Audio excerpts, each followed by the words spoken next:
नमस्कार दोस्तों, happy study zone में आपका स्वागत है। और आज फिर से हम लोग करने वाले हैं कंप्यूटर के क्लास को कंटिन्यू। तो काफ़ी ज़बरदस्त सेशन रहेगा। इससे पहले हमने 7 एपिसोड को कंप्लीट कर लिया था। अगर आप नहीं देखें तो जाकर जरूर देखें, ठीक है।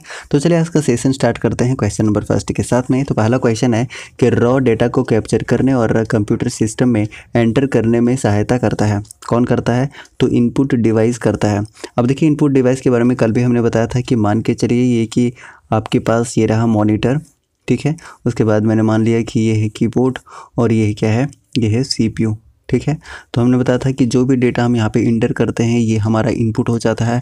और इनपुट होने के बाद फिर क्या होता है कि यहाँ पर प्रोसेस होता है। प्रोसेस होने के बाद फिर देखिएगा कि यहाँ पर क्या हो जाता है, डिस्प्ले हो जाता है इस जगह पर, यानी कि मॉनिटर में क्या हो जाता है, डिस्प्ले हो जाता है। इसी को हम कहते हैं आउटपुट। अब देखिए, इनपुट डिवाइस से रिलेटेड बहुत सारे क्वेश्चन पूछे जाते हैं इसके एग्जांपल से। तो इनपुट डिवाइस कुछ हम डिस्कस कर लेते हैं, जैसे कीबोर्ड है, माउस है, जॉयस्टिक है जो गेम खेलने में प्रयोग किया जाता है। उसके बाद प्रकाशीय पेन यानी कि लाइट पेन है, राइट। उसके बाद स्कैनर भी है, राइट। उसके बाद बारकोड भी आपको देखने को मिलेगा, राइट। इसके अलावा डिजिटल कैमरा है, टच स्क्रीन। हालांकि टच स्क्रीन के बारे में हमने बताया कि ये इनपुट आउटपुट डिवाइस दोनों हो जाता है हालांकि, लेकिन यहाँ पे हम इनपुट डिवाइस मानकर चलेंगे। उसके बाद बात करते हैं माइक की बात करते हैं। तो माइक आपको क्या मिलेगा, माइक भी आपका इनपुट डिवाइस है, ठीक है। तो देखिए, रॉ डेटा को कैप्चर करने और कंप्यूटर सिस्टम में एंटर करने में सहायता करता है। क्या सहायता करता है? तो इनपुट डिवाइस करता है। और देखिए, पूछा गया प्रश्न है तो इम्पॉर्टेंट है। चलिए नेक्स्ट पॉइंट की बात करते हैं। कंप्यूटर सिस्टम में सभी इनपुट और आउटपुट डिवाइस को कहा जाता है। क्या कहा जाता है? तो हार्डवेयर कहा जाता है। और हार्डवेयर किसे कहते हैं? हमने पिछले क्लास में डिस्कस किया था कि जिसे हम छू सकते हैं और जिसे हम नहीं छू सकते हैं उसे सॉफ्टवेयर कहते हैं। और सॉफ्टवेयर के बारे में हमने बताया था कि ये सेट ऑफ प्रोग्राम होता है। और ये दो टाइप्स हमने बताया था, एक तो सिस्टम सॉफ्टवेयर होता है गाइस, और एक एप्लीकेशन सॉफ्टवेयर होता है। ये हमने बताया था, जिसका एग्जाम्पल हमने बताया था कि ऑपरेटिंग सिस्टम ये सिस्टम सॉफ्टवेयर का एग्जाम्पल है। साथ ही साथ एप्लीकेशन सॉफ्टवेयर का एग्जाम्पल आपका MS Word, PowerPoint, Excel वगैरह वगैरह, ये सारे के सारे क्या हैं, तो एप्लीकेशन सॉफ्टवेयर के एग्जाम्पल हैं, ठीक है। चलिए, तो क्या है कि कंप्यूटर सिस्टम में सभी इनपुट आउटपुट डिवाइस को क्या कहा जाता है? तो याद रखिएगा, हार्डवेयर कहा जाता है। नेक्स्ट पॉइंट की बात करते हैं कि उस हार्डवेयर को क्या कहते हैं जो मुख्य कंप्यूटर सिस्टम का भाग नहीं होते, प्रायः सिस्टम के साथ बाद में जोड़े जाते हैं। जो सिस्टम के साथ बाद में कनेक्ट किए जाते हैं गैस, उसे पेरिफेरल डिवाइस कहा जाता है। ये आप याद रख सकते हैं। और ये भी देखिए, पूछा गया प्रश्न है तो इम्पॉर्टेंट है। उसके बाद नेक्स्ट है कि बाह्य स्रोत से सूचना को कंप्यूटर सॉफ्टवेयर में फीड करना क्या कहलाता है? तो क्या कहलाता है? तो इनपुट कहलाता है, ठीक है। इनपुट कहलाता है, बिल्कुल करेक्ट हो जाएगा। नेक्स्ट बात करते हैं कि हार्डवेयर का ऐसा घटक जो डाटा या अनुदेश को कंप्यूटर में एंटर करने की अनुमति देता है, क्या कहते हैं? तो इसको कहते हैं इनपुट उपकरण बोलते हैं। अगला पॉइंट है कि इनमें से कौन आउटपुट और इनपुट डिवाइस दोनों ही है? तो मॉडेम जो है ना, मॉडेम ये आपका क्या है, इनपुट और आउटपुट दोनों डिवाइस है मॉडेम, ठीक है। मॉड्यूलेशन, डीमॉड्यूलेशन, ठीक है। नेक्स्ट बात करते हैं कि कंट्रोल शिफ्ट तथा अल्ट को क्या कहते हैं? तो इसे मॉडिफायर कहा जाता है। ये पूछा गया गाइस, काफ़ी इंपॉर्टेंट है, मॉडिफायर कहा जाता है।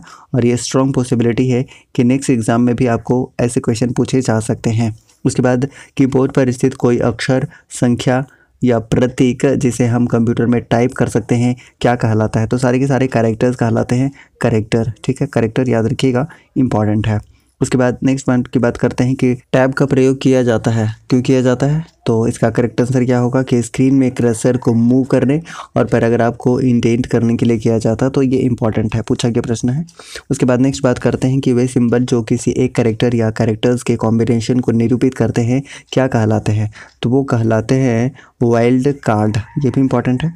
उसके बाद नेक्स्ट पॉइंट की बात करते हैं तो कीबोर्ड के उस बटन को क्या कहते हैं जिससे अक्षर ऊपर या लोअर केस में तथा अंक प्रतीकों में बदल जाते हैं? तो इसे कहा जाता है शिफ्ट की।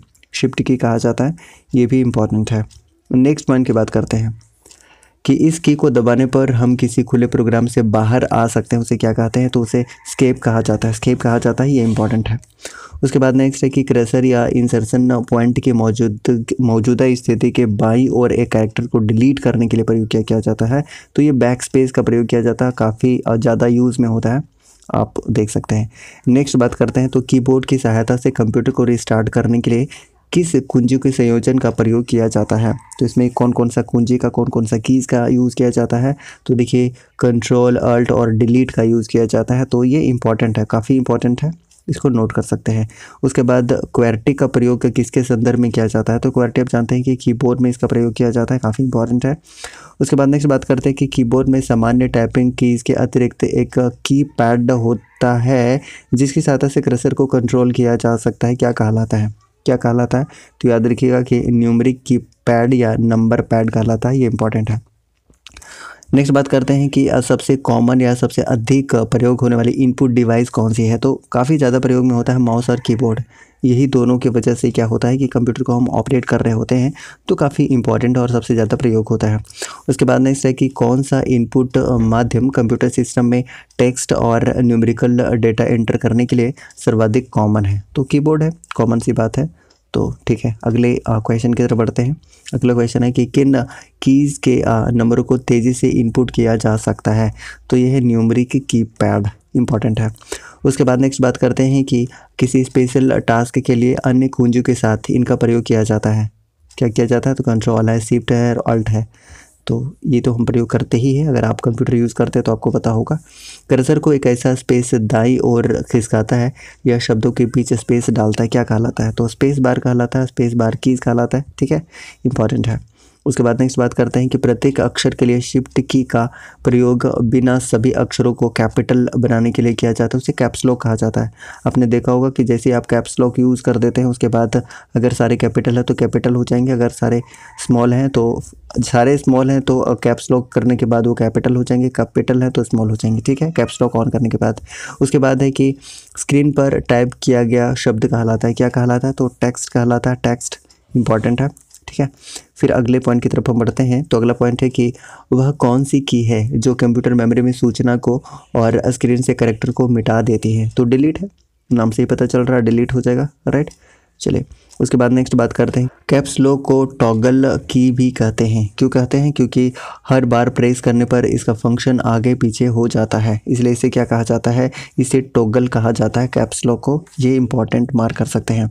उसके बाद नेक्स्ट बात करते हैं। तो नेक्स्ट पॉइंट है कि न्यूमेरिकल कीपैड को डायरेक्शनल एरो के रूप में प्रयोग करने के लिए किस बटन को प्रेस करते हैं। तो किस बटन को प्रेस करते हैं, तो न्यूमेरिकल लॉक को प्रयोग करते हैं, ये भी पूछा गया प्रश्न है, तो इंपॉर्टेंट मार्क कर सकते हैं। उसके बाद नेक्स्ट है कि किसी ऑब्जेक्ट या टेक्स्ट को मूव करते समय माउस बटन को नीचे होल्ड करने को क्या कहते हैं। तो उसे कहा जाता है ड्रैगिंग कहा जाता है, और पूछा गया प्रश्न है। अगले पॉइंट की तरफ बढ़ते हैं कि इसका आकार कंप्यूटर पर आपके द्वारा किए जा रहे कार्यों के प्रकार पर निर्भर करता है, वो कौन सा है। तो ये माउस पॉइंटर है, तो इंपॉर्टेंट ये भी मार्क कर सकते हैं। और अगले पॉइंट की तरफ बढ़ते हैं कि माउस के दाएं बटन पर क्लिक करने से दिखाई देता है, क्या दिखाई देता है। तो एक विशेष प्रकार का मेन्यू दिखाई देता है, आप खुद भी कई बार देखे होंगे। उसके बाद लैपटॉप कंप्यूटर में बनी पॉइंटिंग डिवाइस हो सकती है, कौन कौन सा। तो ट्रैक बॉल, टच पैड या पॉइंटिंग स्टिक, याद रखिएगा, ठीक है, पूछा गया है। अगले पॉइंट की तरफ बढ़ते हैं कि उस माउस को माउस पैड पर घुमाया जाता है तो कंप्यूटर स्क्रीन पर जो घूमता है उसे क्या कहते हैं। तो उसे कहा जाता है माउस पॉइंटर कहा जाता है, उसे क्या कहा जाता है, माउस पॉइंटर कहा जाता है। नेक्स्ट है कि किसी ऑब्जेक्ट की प्रॉपर्टीज़ में जाने के लिए प्रयुक्त माउस टेक्निक है, कौन सा है। तो इसको बोलते हैं राइट क्लिक, ठीक है। नेक्स्ट पॉइंट की बात करते हैं कि ग्राफिकल यूज़र इंटरफेस में स्टैंडर्ड पॉइंटिंग डिवाइस के रूप में प्रयोग की जाती है, कौन से प्रयोग में लाई जाती है। तो ये माउस प्रयोग में लाई जाती है, इंपॉर्टेंट है। उसके बाद पहला कंप्यूटर माउस किसने बनाया था, ये इंपॉर्टेंट है। तो डगलस एंजलबर्ट ने, ये भी हमने कई दफ़ा बताया और देखिए पूछा गया प्रश्न है, तो इंपॉर्टेंट मार्क कर सकते हैं। उसके बाद नेक्स्ट बात करते हैं कि यह एक पॉइंट एंड ड्रॉ डिवाइस है, कौन सा है। तो पॉइंट एंड ड्रॉ डिवाइस कहा जाता है माउस को, जिसको किसने बनाया था। तो डगलस एंजलबर्ट ने बनाया था। उसके बाद नेक्स्ट बात करते हैं कि माउस के दो मानक बटनों के बीच स्थित व्हील का प्रयोग किया जाता है, जो बीच में व्हील होता है वो क्यों यूज़ किया जाता है। तो पेज को स्क्रॉल करने के लिए यूज़ किया जाता है। अगले पॉइंट की तरफ बात करते हैं कि इनमें से कौन चुंबकीय सही गुण पहचान यानी कि मैग्नेटिक इंक कैरेक्टर रिकॉग्निशन का प्राथमिक उपयोग करता है। तो यह है बैंक है, ठीक है।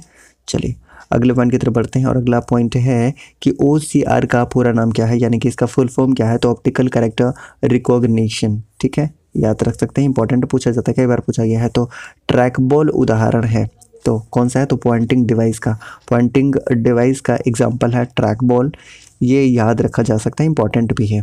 उसके बाद एक प्रकार के कैमरे जो कंप्यूटर के साथ लगे रहते हैं, जिनका प्रयोग वीडियो कॉन्फ्रेंसिंग, वीडियो चैटिंग और लाइव वेब ब्रॉडकास्ट के लिए होता है, क्या कहलाता है, तो वो कहलाता है वेब कैंप्स कहलाता है। ये आप देख सकते हैं, आपने यूज़ भी किया होगा जिनके पास है। अगला पॉइंट है स्कैनर स्कैन करता है, क्या स्कैन करता है, तो पिक्चर और टेक्स्ट दोनों को जो ये स्कैन करता है, ये भी पूछा गया प्रश्न है। अगला पॉइंट की तरफ बात करते हैं। अगला पॉइंट है कि एक इनपुट उपकरण जो टेक्स्ट या पिक्चर को कॉपी करता है तथा उनकी प्रतिलिपि तैयार कर उसे मेमोरी में स्टोर करता है, क्या कहलाता है, तो वो कहलाता है स्कैनर, ठीक है। चलिए अगले पॉइंट की तरफ बढ़ते हैं कि एक इनपुट डिवाइस जो कंप्यूटर के लिए किसी इमेज या डॉक्यूमेंट को कैप्चर या डिजिटल कोड में बदलता है तथा मेमोरी में स्टोर करता है, क्या कहलाता है, तो ये स्कैनर कहलाता है, ठीक है। देखिए अलग अलग एग्जाम में अलग अलग तरीके से पूछा गया है, तो आप देख सकते हैं।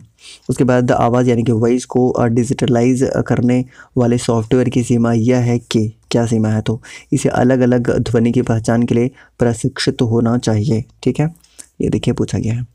अगला पॉइंट है कि मेमोरी में स्टोर्ड डिजिटल इमेज बनाकर हस्तलिखित या मुद्रित टेक्स्ट पढ़ने के लिए प्रयोग किया जाने वाला इनपुट डिवाइस कौन सा है, तो यह है स्कैनर। देखिए स्कैनर से कैसे अलग अलग तरीके से क्वेश्चन को जनरेट किया गया है, ठीक है। उसके बाद अधिकांश उत्पादों पर मुद्रित रेखाओं के तरीकों को कहते हैं, क्या कहते हैं, तो बारकोड्स कहा जाता है, ठीक है। बारकोड्स आपने कई बार देखा होगा, बारकोड्स।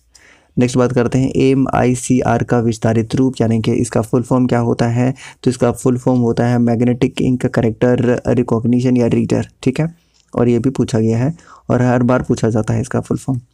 नेक्स्ट है कि वॉइस डेटा को वर्ड डॉक्यूमेंट में परिवर्तित कर कंप्यूटर पर स्टोर करता है, कौन करता है, तो स्पीच रिकॉग्निशन सॉफ्टवेयर, ये देखिए ये भी इंपॉर्टेंट है। अगले पॉइंट की बात करते हैं, यूनिवर्सल प्रोडक्ट कोड का अंगीकरण किसके लिए किया गया है, तो ये बार कोड के लिए किया गया है, बार कोड के लिए। अगला पॉइंट है आपके सामने कि कंप्यूटर पर गेम खेलना आसान बनाता है, कौन बनाता है, तो एक इनपुट डिवाइस है जॉयस्टिक, ठीक है, ये गेम खेलना काफ़ी आसान बना देता है। उसके बाद नेक्स्ट बात करते हैं कि डॉक्यूमेंट की हार्ड कॉपी, तो इसका क्या होगा, प्रिंटर पर प्रिंट होती है, प्रिंटर पर ही प्रिंट होती है उसकी हार्ड कॉपी, ठीक है। वो सॉफ्ट कॉपी से हम लोग जब हार्ड कॉपी में करते हैं तो प्रिंटर से होता है। उसके बाद नेक्स्ट है वह कौन सा डिवाइस है जिसके ज़रिए कंप्यूटर यूज़र के साथ कम्युनिकेट कर सकता है, तो ये आउटपुट डिवाइस है। अगला पॉइंट आपके सामने है कि प्रिंटेड सूचना जो भौतिक रूप से मौजूद होती है और डिस्प्ले डिवाइस में प्रस्तुत तो सूचना की तुलना में आउटपुट अधिक स्थायी रूप है, ये कौन सा है, ये हार्ड कॉपी है। अगले पॉइंट की तरफ बढ़िए और बताइए कि आउटपुट डिवाइस की सहायता से आप कर सकते हैं, क्या कर सकते हैं, तो डाटा व्यू कर सकते हैं और प्रिंट कर सकते हैं, ये भी काफ़ी इंपॉर्टेंट है, ठीक है। अगले पॉइंट की तरफ बढ़ते हैं और अगला पॉइंट है कि सर्वाधिक प्रचलित आउटपुट डिवाइस कौन सा है, तो ये मॉनिटर है और प्रिंटर है। जो सबसे ज़्यादा प्रचलित क्या है, आउटपुट है, हम इनपुट की बात नहीं कर रहे हैं, इनपुट के बारे में हमने बताया था माउस और कीबोर्ड, जैसा कि आपको याद होगा। उसके बाद यह आउटपुट डिवाइस जिसे आप देख सकते हैं कि कंप्यूटर क्या कर रहा है, तो इसे क्या कहा जाता है, मॉनिटर कहा जाता है, जैसा कि आप जानते हैं। अब देखिए कुछ आउटपुट डिवाइस की बात करते हैं जो कि एग्ज़ाम में पूछा जाता है डायरेक्टली, तो कुछ आउटपुट डिवाइस के बारे में हम बात कर लेते हैं। तो सबसे पहले तो मॉनिटर का ही नाम आता है। मॉनिटर क्या है कि एक आउटपुट डिवाइस है, याद रखिएगा, मॉनिटर आउटपुट डिवाइस है। उसके बाद आप देखिएगा प्रिंटर आउटपुट डिवाइस है, प्लॉटर आउटपुट डिवाइस है, स्पीकर भी है, उसके बाद कार्ड रीडर है, उसके बाद टैप रीडर है ना, ये सारे के सारे आउटपुट डिवाइस हैं, ये आप याद रख सकते हैं। अगला पॉइंट है कि कौन से पेरिफेरल डिवाइस प्रयोक्ता के लिए सूचना को डिस्प्ले करता है, तो ये करता है मॉनिटर, आप जानते हैं। पिक्सल क्या है, तो पिक्सल है स्क्रीन पर पिक्चर एलिमेंट या डॉट जो होता है ना, उसे पिक्सल कहा जाता है। नेक्स्ट पॉइंट की बात करते हैं कि कंप्यूटर स्क्रीन पर निरूपित पिक्चर के सबसे छोटे एलिमेंट को क्या कहते हैं, तो पिक्सल ही कहा जाता है। पिक्सल, जितना ज़्यादा पिक्सल होगा उसका रेजोल्यूशन और उसका क्वालिटी उतनी बढ़िया होगा। स्क्रीन पर डिस्प्ले किए गए पिक्सल की संख्या को क्या कहते हैं, तो रिजोल्यूशन कहा जाता है। ये इंपॉर्टेंट है, पूछा गया है। वैसे तो सारे क्वेश्चन पूछे गए हैं और प्रीवियस ईयर के हमने सारे के सारे क्वेश्चन का कलेक्शन रखा है, तो आपके लिए ज़बरदस्त है। कंप्यूटर मॉनिटर के डिस्प्ले का आकार मापा जाता है किससे, तो विकर्ण से, डायगोनली मापा जाता है ऐसे, ठीक है। चलिए नेक्स्ट बात करते हैं। तो कंप्यूटर नेटवर्क में शेयर्ड कॉमन रिसोर्सेज की सबसे ज़्यादा संभावना किसकी होती है? तो प्रिंटर की होती है। उसके बाद नेक्स्ट पॉइंट की बात करते हैं। मुद्रण को मापने के लिए पैमाने यानी कि DPI का अर्थ क्या है? तो डॉट पर इंच है इसका अर्थ, आप याद रख सकते हैं, डॉट पर इंच। ठीक, चलिए अगले पॉइंट की तरफ बात करते हैं कि इम्पैक्ट प्रिंटर का उदाहरण है। इम्पैक्ट प्रिंटर का कौन सा उदाहरण है, इसका आंसर बताना है। तो इसका आंसर हो जाएगा डॉट मैट्रिक्स और डेजीविल। देखिए अगर हम थोड़ा सा प्रिंटर के बारे में बात कर लें, क्योंकि यहाँ से क्वेश्चन तो आपको मिलेगा ही मिलेगा। तो देखिए प्रिंटर के बारे में हमने क्या बताया था कि इसको दो टाइप में आप बांट सकते हैं, एक प्रिंट के क्षमता के आधार पर, प्रिंट के क्षमता के आधार पर, और दूसरा उसके क्या तरीके के आधार पर, उसके तरीके के आधार पर। ठीक है, अब चलिए बात करते हैं पहले क्षमता के आधार पर। अगर हम क्षमता के आधार पर बात करते हैं तो इसके एग्जाम्पल कौन कौन से हो जाएंगे? इसके एग्जाम्पल आपको देखने को मिलेगा कैरेक्टर प्रिंटर, उसके बाद लाइन प्रिंटर आपको देखने को मिलेगा, और एक पेज प्रिंटर देखने को मिलेगा। हम क्षमता के आधार पर बात कर रहे हैं। उसके बाद हम बात करते हैं किसके आधार पर? तो तरीके के आधार पर। हम तरीके के आधार पर इसे दो भागों में बांटते हैं। ये दो भाग कौन कौन सा है? तो सबसे पहले हम इम्पैक्ट, ठीक है, impact printer and non impact printer में बांटते हैं। अगर हम बात करते हैं कि इम्पैक्ट प्रिंटर में कौन कौन सा एग्जाम्पल हो जाएगा, तो आप देखिए कि डॉट मैट्रिक्स होगा, उसके बाद डेजीविल होगा। ये दोनों के दोनों क्या है? तो इम्पैक्ट प्रिंटर के एग्जाम्पल हैं।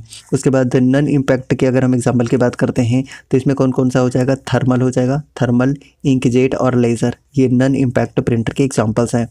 तो बताइए क्या होगा कि इम्पैक्ट प्रिंटर के उदाहरण कौन कौन से हो जाएंगे? अभी हमने बताया कि एक डॉट मैट्रिक्स और डेजीविल हो जाएगा। ये इंपॉर्टेंट है, सीजीएल में पूछा गया प्रश्न है।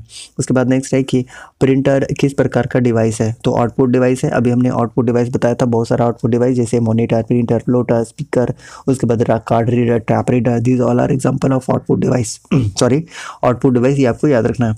उसके बाद नेक्स्ट बात करते हैं। तो डेस्कटॉप प्रिंटिंग में आमतौर पर प्रयोग होता है, क्या प्रयोग होता है? तो लेज़र प्रिंटर प्रयोग होता है, ये आप देख सकते हैं।